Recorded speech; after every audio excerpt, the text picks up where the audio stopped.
जय श्री राम, जय हनुमान जी। मेरे प्यारे दोस्तों, मेरे YouTube चैनल पर आप लोगों का हार्दिक स्वागत है। दोस्तों, आज का जो प्रसंग लेके मैं बैठा हूँ, कृष्ण जन्माष्टमी के शुभ अवसर पे कुछ जनता की तरफ से बार बार डिमांड्स आ रही थी कि कुछ ऐसी बातें बताएं जिससे हम लोग को ज़्यादा लाभ मिले। इसी कड़ी में हमारी स्थानीय कमेटी ने गाज़ियाबाद संजय नगर से नीतिका दीप को मेरे पास भेजा है। इनके कुछ बहुमूल्य सवाल हैं जो मेरे से पूछना चाहती हैं और आप लोग खुद देखें।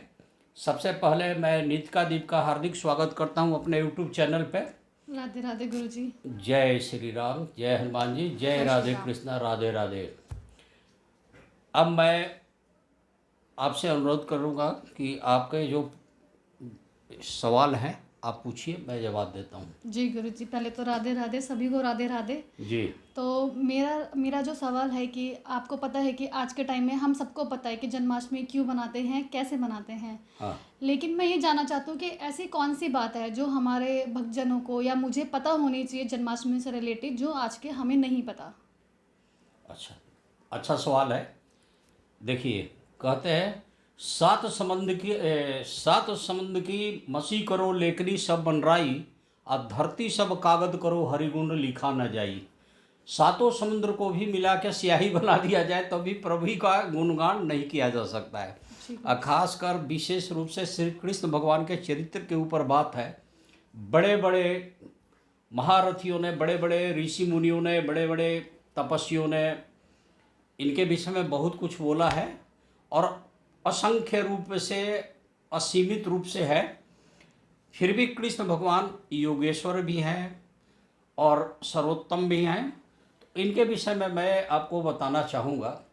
तो इस प्रसंग को मैं थोड़ा सा ट्विस्ट करके दूसरी तरफ से लेके जाना चाहूँगा कि इस जन्माष्टमी पे हमारे दर्शकगण क्या करें कि सोना में सुहागा हो जाए और ज़्यादा ये बहुत ही अच्छा हो जाए। ये एक नई चीज़ें मैं जोड़ देता हूँ जिसमें शायद आपके सवाल का जवाब भी मिल जाए। जी गुरु जी। देखिए, सब जानते हैं कि त्रेता युग में भगवान श्री राम जी अवतरित हुए थे और हनुमान जी उनके विशेष दूत रहे, सेवा में तत्पर रहे, भक्त रहे। अब इसमें मैं बताऊंगा, वही श्री राम जी अब आते हैं दूसरे युग में। जैसे आज तो कलयुग चल रहा है जी। तो अब दूसरे युग में जब ये आ रहे हैं तो द्वापर युग बोलेंगे। तो उस द्वापर युग में क्या देखा गया है कि कृष्ण के अवतार में वही श्री राम जी थे, भगवान विष्णु के अवतार थे जी। तो उन्होंने तब भी हनुमान जी को याद किया है और एक बार नहीं कई बार किया है। जैसे अपनी ही रानियों का घमंड तोड़ देना था उनको अपने रूप के ऊपर बहुत ज़्यादा अभिमान हो गया था। उनके साथ जो गरुड़ जी थे, सुदर्शन जी थे, सुदर्शन चक्र जी। उन्हें भी बहुत बड़ा अहंकार था जी। तो उन्होंने हनुमान जी को आह्वान किया। हनुमान जी के आदेश, जैसे कृष्ण जी का आदेश मिला वो वहाँ पहुँचे तो उन्होंने उनकी रानियों का घमंड भी तोड़ा, रानी का, सुदर्शन का भी घमंड तोड़ा। गरुड़ जी को अभिमान था, उनसे तेज कोई धरती पे ब्रह्मांड में कोई नहीं जा सकता, उनका भी घमंड तोड़ दिया। एक नई बात मैंने बता रहा हूँ, नई क्या है, पुरानी बात है, शास्त्रों में वर्णन है जी। इसी तरह से महाभारत युद्ध के बाद क्या देखा गया कि भीम जी को बहुत बड़ा घमंड हो गया था जी। कि दुनिया में सबसे बड़ा बलवान मैं हूँ, सर्वश्रेष्ठ गद्दाधारी हूँ। जी। तो हनुमान जी फिर उत्पन्न हुए, जहाँ भी थे, जिस रूप में थे, उन्होंने वृद्ध माने बुजुर्ग का रूप पकड़ के वानर रूप में बैठ गए, अपना पूंछ फैला दिए सड़क पे। भीम जी बार बार उनको धमकी दे रहे थे कि पूंछ हटा लो। जी। बोला कि भैया मैं बहुत वृद्ध हूँ, लाचार हूँ, आप ही मेरा पूंछ उठा के साइड कर दो। जी। गुस्से में उन्होंने तमतमाए हुए उनका पूंछ पकड़ा, हिलाना शुरू कर दिया तो हिल के न दे, उनका सारा घमंड चूर हो गया। उन्होंने पूरी ताकत लगाई। तो भगवान श्री कृष्ण ने एक बार नहीं हजारों बार लोगों का घमंड तोड़ा। और उनकी सबसे बड़ी खासियत थी कि सदैव क्रियाशील थे, एकदम सतर्क थे। आप आज प्लानिंग बनाओ, षड्यंत्र रचो, उसके पहले उनके दिमाग में था कि ये सामने वाला कौन सा पासा फेंकेगा। उनमें बहुत बड़ी खासियत रही है। तो पूरी महाभारत से लेके कृष्ण अवतार की पूरी कहानियाँ देख लीजिए तो क्या देखेंगे कि यही है।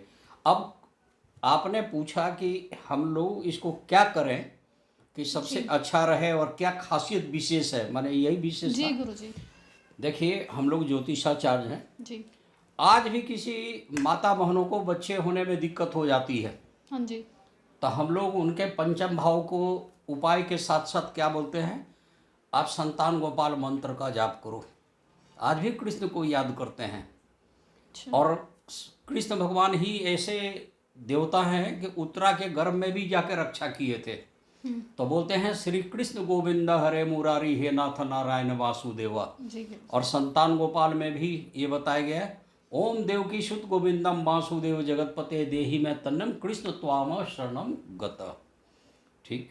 जी गुरुजी। अब देख, आज भी कोई आदमी बहुत ज़्यादा षड्यंत्र कर रहा हो तो हम लोग क्या करते हैं, बोलते हैं ना कि आप भगवान श्री कृष्ण का ये मंत्र ले लो, ओम ओम नमो भगवते वासुदेवाय नमः। जी। तो जिस तरह से सुदर्शन चक्र हर षड्यंत्र को काट देता है, जी। उस तरह से उनका ये मंत्र भी काट देता है।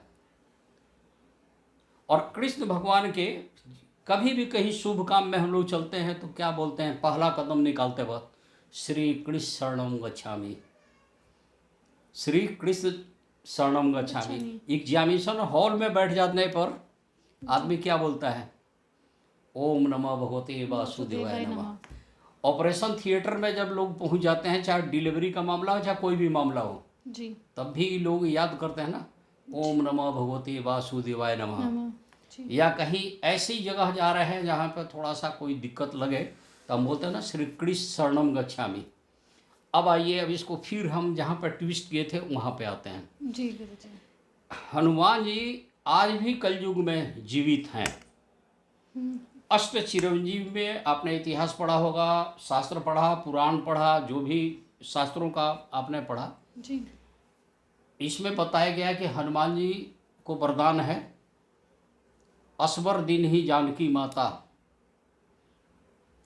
तो जानकी माता ने आशीर्वाद दिया था, ये अष्ट चिरंजीवी में है, वो आज भी जीवित हैं।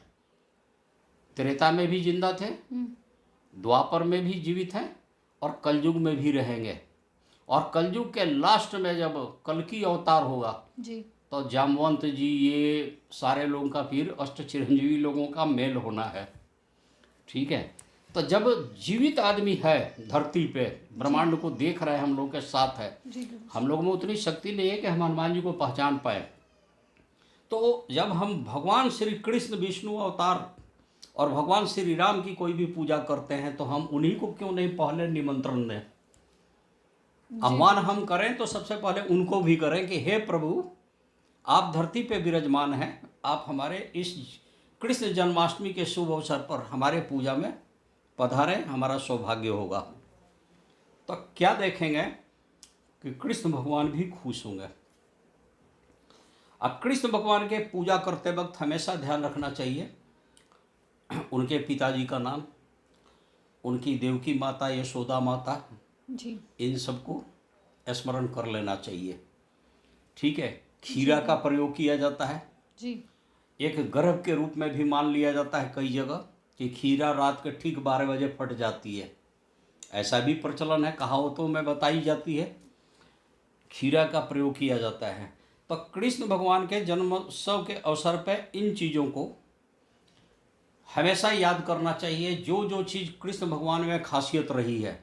अब देखिए, मैं बताऊं, अगर सुबह उठ के कोई बुजुर्ग आदमी से पूछो, किसी शास्त्र के जानकार से पूछो कि भैया सबसे पहले क्या बोलना चाहिए, तो बोला जाता है कि अपना हथेली पर मुंह देखिए जी। और मंत्र बोला जाता है, कराग्रे बसते लक्ष्मी, कर मध्य सरस्वती, कर मूलतु गोविंदम, प्रभाते कर दर्शन। तो गोविंद शब्द आया कृष्ण भगवान को। जी। और कृष्ण भगवान एक ऐसे हैं कि जिनको अनगिनत नाम है, कहीं माधव बोलते हैं, अच्छा गुरुजी। कहीं मुरलीधर बोलते हैं, कहीं छलिया भी बोल दिया जाता है, माखन चोर भी बोला गया है, कन्हैया भी बोला गया है। हाँ जी।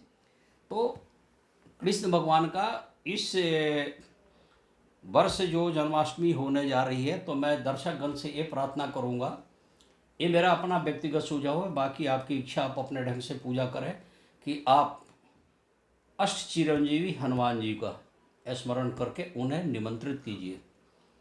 आप आह्वान कीजिए कि हे प्रभु, आप मेरे इस पूजा में विराजमान हो और हमारे पूजा को सफल बनाए। इससे क्या होगा, कृष्ण भगवान भी खुश जी। और शिव अवतारी, शिव जी के ही तो अवतार हैं हनुमान जी, जी। देवों के देव महादेव भी खुश, और आपका काम बन जाएगा। जिस मकसद से आप पूजा चाहे व्रत कर रही हैं, तो ये चीज़ें आपकी बहुत ज़्यादा सफल होगी। तो मैं दर्शकगण को बताऊंगा कि संजय नगर गाजियाबाद से नीतिका दीप जी जो हमारे सामने सवाल किया था, इनके सवाल को मैंने इन्हीं के शब्दों को सुन के हमने ये जवाब बना दिया। मुझे पूर्ण विश्वास है और ऐसी संभावना है कि मेरा ये जवाब आप लोगों को पसंद आएगा, और आप लोग इसी तरीके से अपने पूजन में जैसे आप करते आ रहे हैं करें, लेकिन हनुमान जी को उसमें करिए और प्रेम से बोलिए जय श्री राम, जय हनुमान जी, राधे राधे राधे राधे, राधे कृष्णा, ओम नमो भगवते वासुदेवाय नमः। श्री कृष्ण गोविंद हरे मुरारी, हे नाथ नारायण वासुदेवा। प्रभु सर्वशक्तिमान सर्वव्यापक आप सभी का कल्याण करें, और हमारे चैनल पर आई नीतिका दीप का हार्दिक बधाई कि आप हमारे चैनल पर आई, अच्छा सवाल पूछा। भविष्य में मौका मिले तो फिर आपको बुलाया जाएगा। जी गुरुजी, बहुत बहुत जय शुक्रिया श्री आपका। राम।